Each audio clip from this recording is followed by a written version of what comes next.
Takže, dámy a pánové, teď mi tam Tomáš pustí, co se o mě na Google hledá a my se na to podíváme. Takže tady koukám, tady do různých kamer, nastříhejte to tam. Jdeme na to. Tomáši, pustu, jinak tě tam jdu.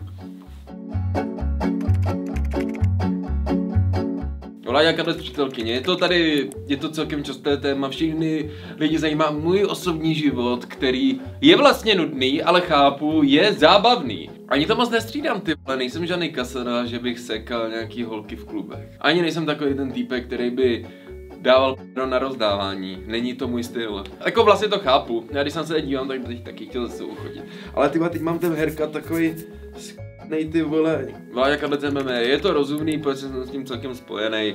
Prostě moje pěsti smrdějí jako skupený olej bolesti. Když se dívám někde na ty pěstičky, to bych je boje. Co to se mnou je? Je to jasný, jsem spojený s nějakou organizací, jsem spojený s Octagonem, připravil jsem se na zápas, takže to vlastně chápu. Ale hodně lidí si myslí, že jsem zápasník a nejsem, dámy a pánové. Nejsem zápasník, nebyl zápasník. Vůbec se neprezentuji jako rváč nebo bitkař. Chápu to, možná si to lidi myslí, ale určitě nejsem nějaký tvrdý týpek, nebo že bych říkal, že mlátím lidi, takže tak ne. To nechám zkušenějším, já jsem spíš bavič. Mákle z rozchod, ty vole, co do jsem ani nevěděl, že to tak je. Ani jsem na tom nedělal videa, jak vole různí youtubeři, prostě jsem se rozešel, prostě. Ale dámy a pánové, zjistil jsem, že rozchod je jedna z nejlepších věcí, co se může stát. Zlomené srdce je lék na vydělávání peněz. Ať chcete nebo ne, tak jestli rozchod použijete jako sílu, která se určitě nedá použít, lidi si myslí, že se člověk rozejde a začne to jako být lepší, musíte chtít a musíte jít těm možnostem naproti. Chápu, mluvil jsem o tom, že rozchod mě zase dal na takovou dobrou dráhu. Dneska samozřejmě jsem zadaný, našel jsem si zase holku, ale díky zkušenostem a rozchodovým zkušenostem si umíte hledat dobře a umíte do toho stavu dávat víc, takže rozchody jsou dobré. Díky baby, podcast. Podcast je teď moje jedna z hlavních priorit. Měl jsem podcast PBN, podcast bez názvu, kde jsme byli 3. Já, Filip a Samba. My jsme dělali ten podcast, pak jsme ho dělali 2 roky. A po 2 letech jsem to klukům nechal a řekl jsem, že to dělají sami, že to chci udělat sám, podle sebe.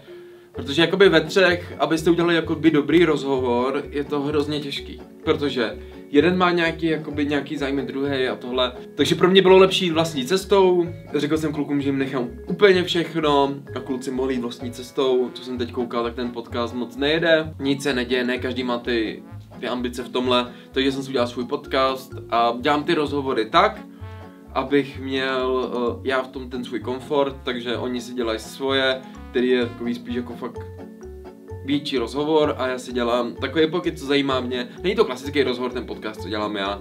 Nechci, aby to tak bylo, protože jsem si řekl, že to potřebuju dělat tak, aby mě to bavilo. Hosty to baví, lidi to baví, publikum se to našlo, takže win-win. Film.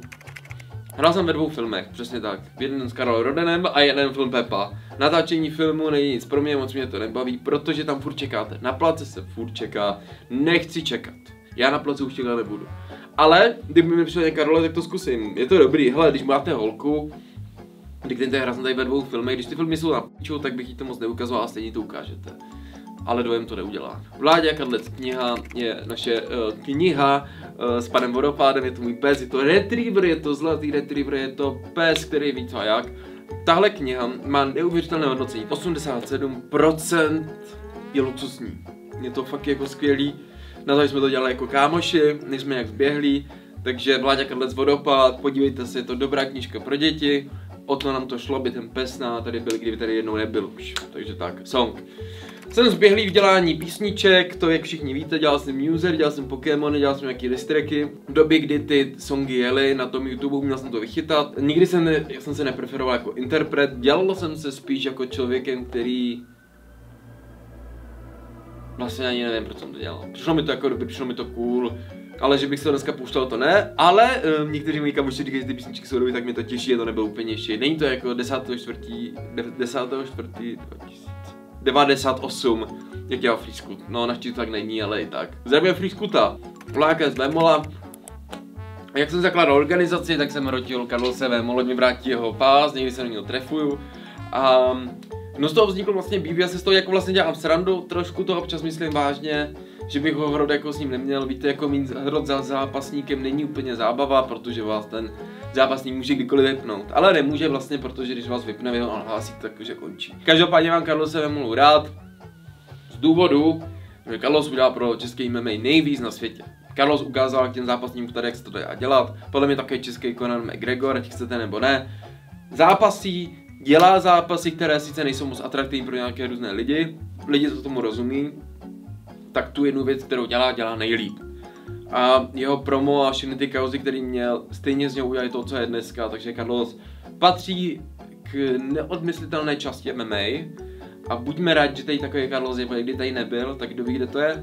Dneska funguje Octagon i bez něho, ale Vémola byl taková velká část toho, co MMA tady dneska znamená pro nás všechny. Takže díky Vémolovi je MMA tam, kde dneska je, díky Octagonu, ale když se řekne Octagon a Vémola, je to furt jedna a to samá věc. A jak tady Carlos nebude, tak budou všichni vzpomínat na to, jaký on to uměl udělat. A jestli tady nějaký zápasník, který je něco jako Vémola, ještě ne. Ale přijde, určitě jednou přijde. Šéfis. Když jsem začínal točit, tak jsem se jmenoval, nebo říkali mi všichni šéfis, protože jsem si to řekl jako že jsem šéf, protože jsem to někde v komentech, že mi říkali, že jsem šéfis, tak to dělám merch a už to jelo. Takže tak a nějak mi to zůstalo. Minimálně taková aura. Rodiče. Měl jsem trošku takový těžší dětství, musel jsem se odstěhovat, protože jsme vyhořeli, takže už jsem neměl rodiče.